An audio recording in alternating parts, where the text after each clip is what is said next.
नमस्कार दोस्तों, जय हिंद, जय श्री राम। अयोध्या में भव्य राम मंदिर की प्राण प्रतिष्ठा की तैयारियां जोरों पर चल रही हैं।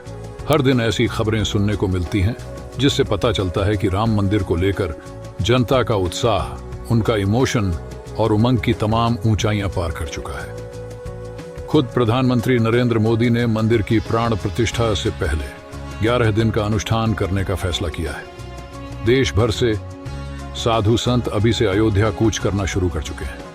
प्राण प्रतिष्ठा वाले दिन अयोध्या में 40 लाख दीपों की मदद से भगवान श्री राम की योद्धा वाली प्रतिकृति बनाई जा रही है।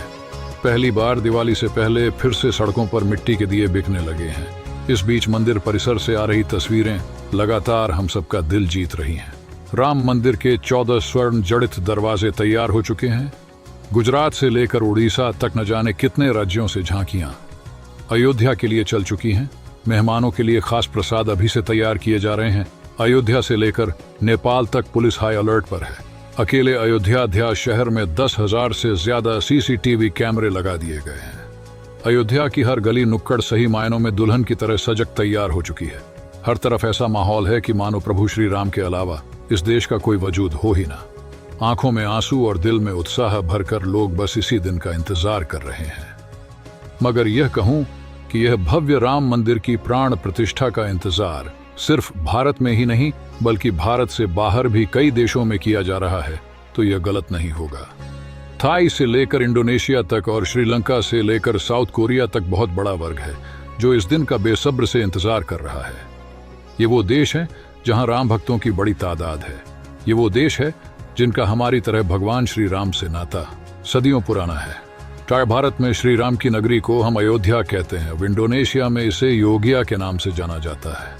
हम राम कथा बोलते हैं, इंडोनेशियन इसे ककनिन या काकावीन रामायण बुलाते हैं। हमारे यहाँ प्राचीन रामायण के रचयिता महर्षि वाल्मीकि हैं, तो वहीं इंडोनेशिया में इसके रचयिता कवि योगेश्वर हैं। थाईलैंड की राजधानी को तो 15वीं सदी में अयुथिया कहा जाता था। इसे स्थानीय भाषा में वहां के लोग अयोध्या ही बोलते हैं। यहाँ के लोग अपने राजा को भगवान राम का वंशज मानते हैं और उन्हें विष्णु का अवतार कहते हैं। थाई संस्कृति और साहित्य का रामायण और राम से काफी जुड़ाव है। यहाँ के राजा अपने नाम के साथ राम लिखते थे। थाईलैंड के मौजूदा राजा को भगवान राम का 10वां वंशज माना जाता है। यहाँ तक कि उनके राज्याभिषेक के लिए गोरखपुर से पंडित गए थे। और तो छोड़िए, थाईलैंड की राजधानी बैंकॉक को महेंद्र अयोध्या भी कहा जाता है। लोगों का मानना है कि ये अयोध्या इंद्र ने बसाई थी। मगर इन सब जुड़ाव में सबसे दिलचस्प कहानी आती है दक्षिण कोरिया से। मैं दावा करता हूं ये एक ऐसी कहानी है जिसके बारे में आपने शायद ऊपर से तो सुना होगा, मगर इतने डिटेल में, इतने विस्तार से आपको आज तक किसी ने कोरिया के अयोध्या कनेक्शन की कहानी नहीं सुनाई होगी। दोस्तों, ये बात तो हमने कई बार सुनी है कि अयोध्या की राजकुमारी सूर्य रत्ना ने दक्षिण कोरिया के राजा सूरो से प्रेम विवाह किया था। यही वजह है कि बहुत सारे कोरियन अयोध्या को अपना ननिहाल भी मानते हैं। अब आपको पूरा विस्तार से बताते हैं, पूरी कहानी डिटेल में सुनाते हैं। तो ये कहानी शुरू होती है 48 ईसा पूर्व। अयोध्या में एक राजकुमारी रहती थी जिनका नाम था सूर्य रत्ना। सूर्य रत्ना के पिता का नाम था पद्मासेन और मां इंदुमती। पद्मसेन का कौशल साम्राज्य पर राज था। उस समय कौशल साम्राज्य आज के यूपी से लेकर ओडिशा तक फैला था। एक दिन पद्मसेन को सपना आया कि उनकी बेटी का विवाह कोरिया के राजा किम सोरो से हो गया। अपने इसी सपने की मर्यादा रखते हुए पद्मसेन ने अपनी बेटी सूर्य रत्ना को पूरे लाव लश्कर के साथ समुद्र के रास्ते कोरिया भेज दिया। 2 महीने की लंबी यात्रा के बाद रानी सूर्य रत्ना कोरिया के गंगसांग राज्य के किम है शहर पहुंच गई। जिस दौरान सूर्य रत्ना कोरिया की समुद्री यात्रा पर निकली थी, उसी दौरान कोरिया में राजा किम सोरो पर शादी के लिए दबाव पड़ रहा था। लोग प्रेशर बना रहे थे। उनके दरबारी लगातार उन्हें यह सलाह दे रहे थे कि वह अपने राज्य की किसी कुंवारी लड़की से विवाह कर ले। मगर किम सोरो का मानना था कि उनकी शादी स्वर्ग से तय की जाएगी। इसके बाद उन्होंने अपने साथियों को आदेश दिया कि वह घोड़े और बोट लेकर उनकी राजधानी के दक्षिण में एक आइलैंड की तरफ जाएं। सोरो से आदेश मिलने के बाद उन लोगों ने वही किया। वहां पहुंचकर उन्होंने देखा कि उनकी तरफ एक जहाज आ रहा है। उन्होंने फौरन इसकी जानकारी राजा को दी। इसके बाद सोरो ने राज्य के कुछ और वरिष्ठ अधिकारियों को वहां भेजकर उन लोगों को दरबार में लाने के लिए भेजा।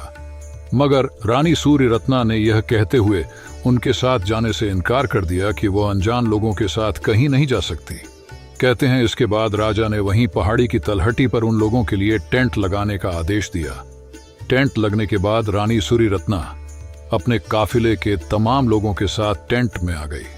कहा जाता है कि रानी सूर्य रत्ना के साथ आए लोगों के पास सोना, चांदी और बहुत कीमती सामान थे जो वह तोहफे के तौर पर अपने साथ लाए थे। रानी के टेंट में पहुंचने के बाद राजा भी उनसे मिलने वहां पहुंचे।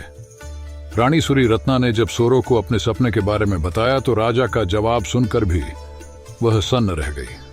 सोरो ने कहा कि उन्हें भी सूर्य रत्ना के वहां आने का पहले से ही आभास हो गया था, इसलिए उन्होंने दरबारियों के कहने के बावजूद किसी और से शादी नहीं की। इसके बाद रानी सूर्य रत्ना के साथ आए। बहुत सारे लोग जब वापस जाने लगे तो राजा सोरो ने उन्हें बहुत महंगे महंगे तोहफे दिए। रानी के साथ आए बाकी लोग तो वहां से चले गए, मगर उनके 2 सेवक और उनकी बीवियों को राजा सोरो ने अपने महल के पास अलग घर दे दिया। राजा सोरो से शादी के बाद रानी सूर्य रत्ना को हियोहोमोक नाम दिया गया। शादी के बाद रानी सूर्य रत्ना ने सोरो से कहा कि वह अपने 2 बच्चों को अपना सरनेम देना चाहती है। कहा जाता है कि महारानी हियोहोंगोक और राजा किम सोरो के कुल 12 बच्चे हुए। आज कोरिया में कारक गोत्र के तकरीबन 60 लाख लोग खुद को राजा किम सोरो और अयोध्या की राजकुमारी का वंशज मानते हैं।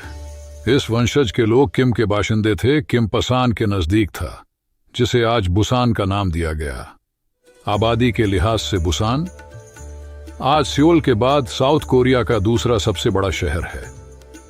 और तो और बीबीसी की एक रिपोर्ट की माने तो दक्षिण कोरिया के पूर्व राष्ट्रपति किम डे जंग और पूर्व प्रधानमंत्री हियो जेओंग और जोंग पिलक भी रानी सूर्य रत्ना के कारक वंश से ही आते हैं। इस वंश के लोगों ने उन पत्थरों को आज तक संभाल कर रखा है जिनके बारे में यह माना जाता है कि सूर्य रत्ना अपनी समुद्र यात्रा के दौरान अपनी नाव को संतुलित रखने के लिए अपने साथ अयोध्या से उन्हें लाई थी। दोस्तों, रानी सूर्य रत्ना की इस सारी कहानी का जिक्र कोरियाई ग्रंथ सांग युग यूसा में मिलता है। इस ग्रंथ को सांग युग सकी भी कहते हैं। इसका मतलब होता है 3 राज्यों की याद का वर्णन। सूर्य रत्ना के बारे में कहा जाता है कि वो 189 साल जिंदा थी। रानी की याद में आज के महज शहर में एक स्मारक भी बनाया गया है। उनके स्मारक के ठीक सामने एक शिलालेख भी है जिसके बारे में लोग मानते हैं कि उसे रानी अपने साथ अयोध्या से कोरिया ले आई थी। क्या बात है दोस्तों, क्या ही लाजवाब कहानी है। पर भारत में अब भी बहुत से लोग सूर्य रत्ना की सच्चाई के बारे में नहीं जानते, मगर दक्षिण कोरिया में उन्हें लेकर जबरदस्त भावना है, जबरदस्त इमोशन है। इसलिए आज जब अयोध्या में भव्य राम मंदिर का निर्माण हो रहा है तो भारत के साथ लाखों कोरियाई लोग भी भावुक हैं। आप सुनिए खुद भारत में कोरिया के एम्बेसडर ने इस बारे में क्या कहा था। Marrying to Korean king 2000 years ago started from Ayodhya, because in the history book, in one history book, it was mentioned that one princess from Ayutthaya. तो सुना आपने दोस्तों, ये देखकर सच में बड़ी खुशी होती है कि प्रभु श्री राम के मंदिर के उद्घाटन से पहले पूरी दुनिया में रहने वाले राम भक्त बेहद खुश हैं। फिर चाहे वह भारत से हो या ना हो, फिर चाहे वह हिंदू भी हो या ना हो, वो खुश हैं। भगवान राम से सदियों पुराना नाता महसूस करते हैं। तभी तो भारत की तरह इन देशों में भी सैकड़ों सालों से रामलीला मनाई जाती है, आयोजित की जाती है, खेली जाती है। आप ये जानकर हैरान हो जाएंगे कि 86% मुस्लिम आबादी वाले इंडोनेशिया जैसे देश में भी हर साल सैकड़ों रामलीलाएं आयोजित की जाती है। फीजी जैसे देश में 50 से ज्यादा रामलीलाएं होती हैं। टिनिडाजोल गिरमिटिया के रूप में जो लोग टोबैगो, मॉरिशस, ट्रिड और सूरीनाम गए, वह आज भी वहां रामलीला का मंचन करते हैं। और तो और राम मंदिर की प्राण प्रतिष्ठा से पहले अयोध्या में दुनिया भर से आए तकरीबन 3500 कलाकार मिलकर रामलीला का मंचन करेंगे। ये सब देखकर और सुनकर मन सचमुच आनंद से भर जाता है। इनफैक्ट आपको भी ये सब सुनकर कितनी खुशी हुई होगी, है कि नहीं? इनफैक्ट आप में से बहुत सारे लोगों ने कहानी पहली बार सुनी होगी। कोरियाई लोगों के अयोध्या से इस खास कनेक्शन से जुड़ा हमारा यह खास वीडियो आपको अच्छा लगा होगा। अगर आपको सच में लगता है कि इस वीडियो में दी गई जानकारी आपको बढ़िया लगी और आप चाहते हैं कि अयोध्या और प्रभु श्री राम के इस रूप की महिमा और भी लोग जानें, तो इस वीडियो को ज्यादा से ज्यादा लोगों तक शेयर जरूर करिएगा और हमारे चैनल को भी जरूर सब्सक्राइब करिएगा। जय हिंद, जय भारत।